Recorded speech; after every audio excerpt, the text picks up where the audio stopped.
역대하 36장 22절 23절 말씀 마음을 집중하시고 함께 읽어보십니다.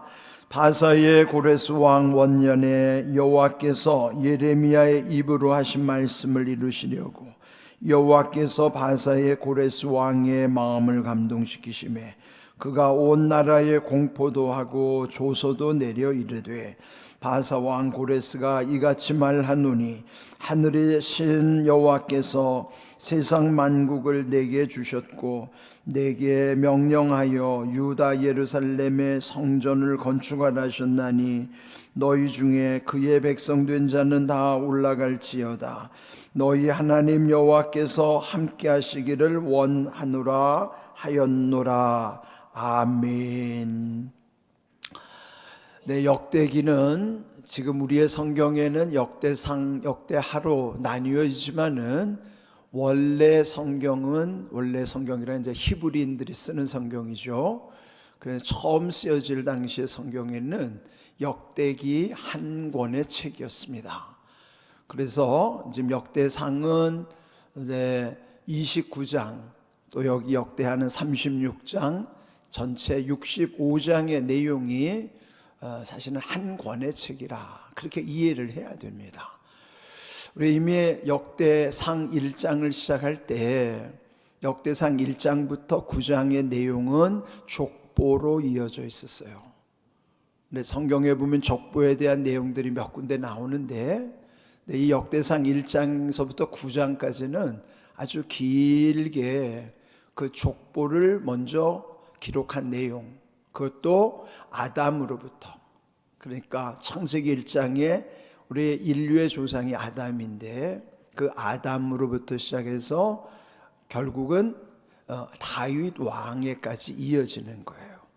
그는 다윗 왕조, 그러니까 이스라엘 역사에 있어서는 왕조 시대에서 가장 존경받는 왕이기도 하지만은 하나님께서 다윗과 맺으신 영원한 언약이 있기 때문이에요. 그래서 우리 이제 마태복음 1장 1절에도 보면은 아브라함과 다윗의 자손 예수 그리스도의 계보라, 계보도 족보라는 내용인데요. 족보. 그런데 가장 중요한 것은 우리에게는 예수 그리스도시잖아요. 그런데 이 마태복음 1장 1절 즉 신약이 시작되는 것이 결국 예수 그리스도를 연결하는 것이 딱 세 명이 언급되는 거예요. 아브라함, 다윗, 그리고 예수 그리스도. 그러는 물론 이제 원역사는 아담으로부터 시작되지만은 이스라엘의 실제 역사는 아브라함 믿음의 조상으로부터 시작을 하는데 결국 신약도 그 아브라함 그리고 다윗 그리고 예수 그리스도로 딱 이렇게 세 명으로 아주 간명하게 연결을 시켜주는 것이죠. 물론 그 사이에 무수히 많은 중요한 역할을 했던 사람들이 있음에도 불구하고 딱 세 명이 아주 중요한 것은 그래서 이제 그 중간에 다윗, 왜 그랬을까요? 하나님 다윗에게 약속하시기를 그 다윗의 혈통으로부터의 메시아가 날 것을, 그래서 예수님도 다윗의 혈통 끝에서 메시아로 이 땅에 오시는 거예요. 네, 그런 과정 속에서 보면은 이 역대기라고 하는 것은 그들이 이미 분열 왕국 시대도 이미 앞에서도 우리가 언급한 것처럼 북이스라엘과 남유다로 분열이 됐었죠. 그런데 결국은 주전 722년에 아수르에 의해서 이 북왕국 이스라엘이 먼저 망합니다. 그런 다음에 그 옆에 또 다른 신흥강대국 바벨론에 의해서 이 남쪽 유다마저 주전 586년에 무너지는 것이죠. 이렇게 지금 이제 역사가 이렇게 진행이 되는 상황이었는데, 그러면 이제 그들이 결국은 이제 오늘 읽은 이 말씀이 그들이 이제 바벨론으로 포로로 잡혀갔다가 또 다른 신흥 제국 바사라고 하는 나라, 그러니까 페르시아죠. 그런데 페르시아는 오늘날의 이란이라는 나라예요. 그 이란 지금의 이란이 옛날 페르시아, 그래서 우리 성경에는 바사라고 표현되는데 바사는 이제 한문 성경에서 바사로 표현이 됐기 때문에 그대로 쓴 거예요. 근데 우리는 페르시아가 더 익숙하죠. 그런데 그 페르시아가 바벨론을 무너뜨리고 결국은 이 페르시아 제국에 있을 때에 그들이 조국으로 돌아가도록 그렇게 해서 이제 조국에 돌아온 거죠. 그러면 이미 조국은 70년이 지난 세월 동안에 폐허가 된 거죠. 그런데 그 나라를 다시 일으키는 데 있어서 이전에 자기들이 하나님을 떠남으로써 이 망한 역사, 그런데 다윗과 맺은 영원한 언약을 중심으로 역사를 다시 기록한 것이 그 재구성한 역사서가 역대기예요. 그는 이제 다윗과의 맺은 영원한 언약을 바탕으로 해서 아담의 족보로부터 다윗의 혈통까지 이어서 자기들의 역사를 쭉 기록했던 내용이죠. 그러니까 우리가 지금까지 보았던 게 이제 그런 겁니다. 그런 것을 이제 오늘 여기서 그 마지막 끝에서 이제 22절, 23절, 자 22절 보시면은 바사의 고레스 그랬어요. 이 바사가 페르시아입니다. 그러니까 이 페르시아의 고레스 왕 원년 그가 즉위하면서 여호와께서 예레미야의 입으로 하신 말씀을 이루시려고 여호와께서 그 바사의 고레스 왕의 마음을 감동시키심에 그가 온 나라에 공포도 하고 조소도 내렸다 그랬어요. 이미 앞서 두 개의 큰 제국이 있었죠. 앞서 아수르. 아수르는 북왕국 이스라엘을 무너뜨리는 강대국이에요. 그런데 그때 북왕국 이스라엘이라는 것이 12지파 중에서 10지파가 북왕국 이스라엘이에요. 나머지 2지파만이 남왕국 유다를 겨우 유지하고 있는 것이죠. 그런데 주전 722년에 아수르가 이 이스라엘을 무너뜨렸을 때 그때 그 압수르 정책 중에 하나가 혼혈 정책입니다. 그런 이제 아수르 사람들이 내려와 가지고 이제 결혼을 시키느라고 그러면 이제 정통 유대인 히브리인의 혈통이 이방과 섞이니까 훼손됐죠. 그렇게 해서 예수님 당시에 보면은 사마리아 사람들 아예 상종도 안 하잖아요. 그 사마리아 사람들이 옛적 그 북이스라엘의 후손들이 말이에요. 그러니까 그들은 아수르와 혼혈이 돼가지고 정통 히브리인이 아니기 때문에 그들은 사마리아인으로서 정통 남왕국에서 볼 때는 그들을 자기 민족으로 인정할 수 없다고 해서 사마리아 사람들을 멸시한 거예요.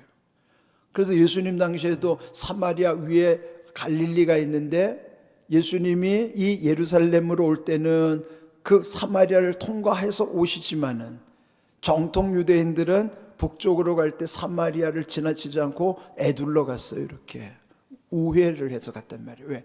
그 사마리아 땅이 옛날 아수르에 의해서 이 북왕국이 무너졌을 때 혼혈이 됐기 때문에 그래서 멸시했던 거죠.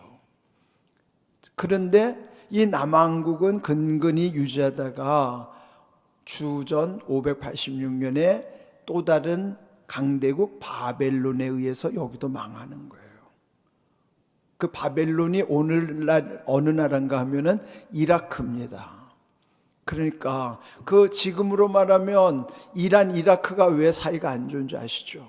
이란은 옛날 페르시아, 이라크는 옛날에 바벨론. 근데 이 바벨론이 누구한테 망했는가 하면은 페르시아한테 망한 거예요. 지금으로 말하면 이란이 이라크를 무너뜨린 거예요. 옛날 그들 조상적으로 말하자면. 그러니까 지금도 똑같은 자기들끼리 다 무슬림 국가, 무슬림 국가지만은 이란하고 이라크는 지금도 사이가 안 좋아요. 왜냐하면 옛날 조상적부터 페르시아와 바벨론에 서로 앙숙이었고 페르시아가 바벨론을 무너뜨렸기 때문에 지금도 사이가 안 좋은 것입니다. 이슬람 국가임에도 불구하고 이제 그런 역사가 있고, 그런데 결국 그 페르시아, 지금의 이란이죠. 그 페르시아의 고레스 왕 원년에 그들이 그 이스라엘 민족을 해방시켜 준 거예요. 그 고레스 왕이 이스라엘 백성들을 다시 해방시켜서 조국으로 돌아가게 한 것이죠. 그런데 여기에 기록을 보면은 고레스 왕이 말하기를 여호와께서 예레미야 입으로 하신 말씀을 이루시기 위하여 그 고레스 왕의 마음을 감동시켰다 그러는 거예요. 자, 고레스는 하나님을 모르는 왕입니다. 그럼에도 불구하고 지금 우리로 말하면 믿지 않는 세상 나라의 사람들이에요.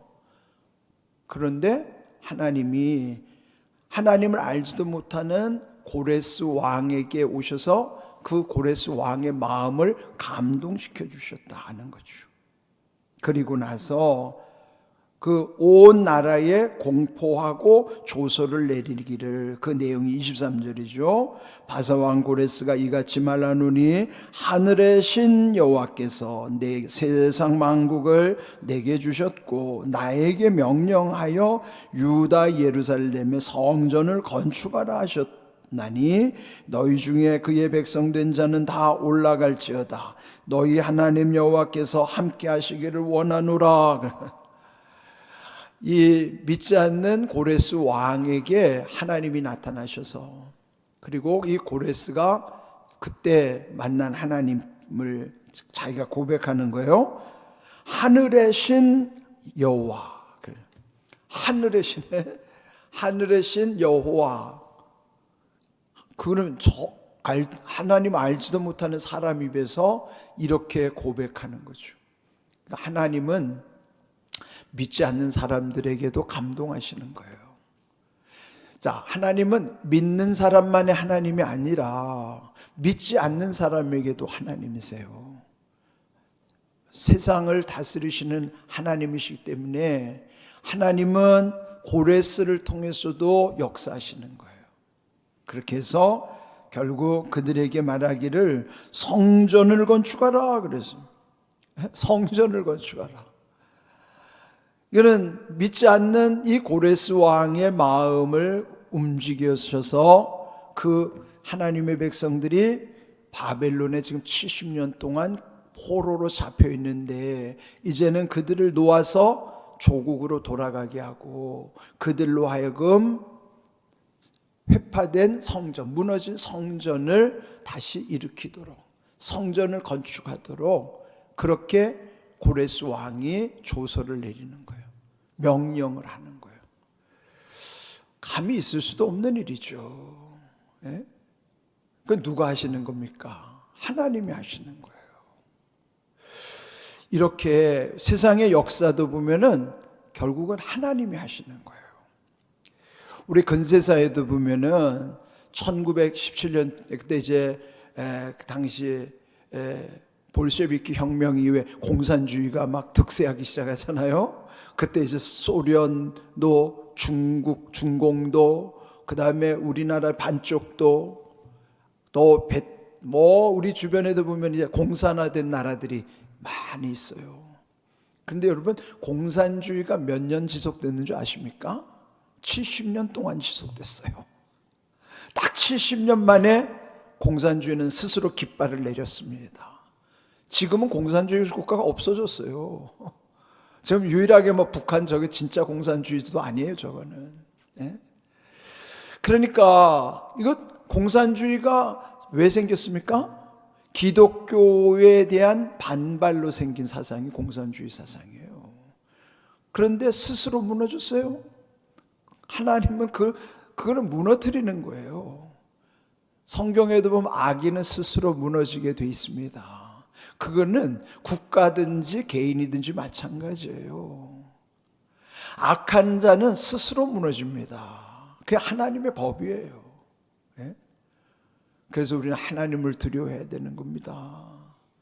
하나님은 하나님을 믿지 않는 이 바하사의 고레스 왕의 마음을 감동시켜서 그를 통해서도 그 백성을 놓아주게 하시고 그들을 인하여 다시 조국에서 성전을 건축하게 하시는 것입니다. 그렇게 해서 이제 우리가 내일부터 이어지는 여기 에스라, 느헤미야, 에스더라고 하는 것은 그 당시 그들이 바벨론 포로 생활을 하면서 겪으면서 다시 돌아오는 과정에서, 그래서 에스라, 느헤미야, 에스더로 이어지는 말씀이 이제 계속 이어지는 거예요. 여기에 오늘 주신 말씀에서 보면은 이제 중요한 사실은 하나님 여호와께서 함께 하시기를 원하노라. 고레스가 그 하나님의 백성들을 축복하는 내용까지 나오죠. 이런 놀라운 사실. 그러면 여기에 주시는 말씀처럼 그들이 성전을 건축할 수 있도록 하나님 백성들은 다 올라갈지어다 그랬어요. 다시 예루살렘으로 돌아가도록 배려를 한 것입니다. 그런데 여기 이제 오늘 주신 말씀에서 우리 깊이 새겨야 될 것은 먼저 우리의 이 오늘 제목처럼 결국 말씀을 이루시려고 그랬어요. 22절 둘째 줄에 보면은 말씀을 이루시기 위하여 하나님이 이 모든 일을 하셨다 하는 거예요. 그럼 말씀을 이루시기 위해서 먼저 하신 일이 뭐예요? 하나님을 모르는 고레스에게 나타나셔서 고레스의 마음을 감동시키신 겁니다. 하나님의 뜻을 이루는 데 있어서 우선되는 것은 마음이 감동돼야 돼요. 감동이라는 한문의 감은 느낄 감, 동, 움직일 동. 그건 뭐예요? 마음으로부터 느껴져서 스스로 움직여가는 게 이게 감동이에요. 우리가 감동을 받으면 막 뭔가 느껴지잖아요. 그리고 뭔가 움직이게 되잖아요. 그러니까 하나님은 먼저 우리에게 감동의 은혜를 주셔서 그런 모든 일을 하나님의 말씀을 이루어 가시는 거예요. 오늘 제목처럼 말씀을 이루시기 위하여 고레스의 마음을 감동하신 것처럼 이 두 가지 감동된 자를 하나님이 그를 움직이시고 쓰심으로 하나님의 뜻을 이루어 가시는 거예요. 그럼 믿는 자든지 믿지 않는 자든지 그래요. 이게 참 중요한 사실이에요. 그렇다면은 이 감동이라는 것이 그럼 오늘 우리에게는 어디로부터 오는 것인가? 자, 디모데후서 3장 16절 말씀 함께 읽습니다. 모든 성경은 하나님의 감동으로 된 것으로 교훈과 책망과 바르게 함과 의로 교육하기에 유익하다고 말씀하시잖아요. 자, 하나님의 감동이 어디 있어요? 성경에 있어요. 왜요? 모든 성경을 하나님의 감동으로 쓰여졌기 때문에 성경이 풀려지는 사람들에게는, 성경의 말씀이 풀려져서 깨닫는 사람에게는 다 하나님의 감동이 그 안에 있는 거예요. 그래서 감동을 받게 돼 있어요. 은혜를 받았다는 것은 그런 은혜가 느껴져서 스스로 움직여가는 게 진짜 은혜 받은 겁니다. 그냥 순간 좋은 말씀 들었구나, 그게 은혜가 아니에요. 은혜는 감동의 은혜입니다. 감동의 은혜는 하나님의 말씀이 하나님의 감동으로 쓰여졌기 때문에 말씀 속에 감동이 있는 거예요. 그러니까 여러분 말씀이 깨달아지는 게 얼마나 중요한가 말이에요. 그래서 말씀 묵상이 훈련이 돼야 됩니다. 제자 훈련, 메시지로 마사지하라고 하는 것이 그 과정이 하나님의 말씀 속에서의 감동을 우리가 계속 경험하게 하는 겁니다. 그게 얼마나 중요한지 몰라요. 그러니까 여러분 감동을 받으려면은 목사가 말한다고 해서 감동이 되는 게 아니라 이 들려지는 소리나 이 쓰여진 말씀 속에서 그 말씀이 깨달아질 때에 내 안에 하나님의 감동의 은혜가 있는 거예요. 그러면 그 감동 가운데 움직이기 때문에 하나님의 말씀을 이루어 가시는 겁니다. 그럼 결국 말씀을 누가 이루시는 것인가? 자, 우리 한번 데살로니가전서 5장 24절 읽습니다. 너희를 부르시는 이는 미쁘시니 그가 또한 이루시리라 그랬어요. 미쁘시다는 건요, 신진실하잖아요. 약속하시면 그대로 지키시는 하나님. 그렇기 때문에 우리를 부르시는 이가 누구예요? 하나님이죠. 부르신 하나님께서 결국은 이루신가요? 우리가 이루는 것 같지만 우리는 순종하기만 하면 이루시는 이는 하나님이십니다. 그 고레스를 움직이셔가지고 하나님이 이루시는 것처럼 오늘 말씀의 감동 가운데 순종하는 자를 통해서 하나님이 이루시는 거예요. 부르시는 하나님께서는 미쁘신 하나님이시기 때문에 그 하나님께서 또한 이루실 것을 약속하시는 거란 말이에요.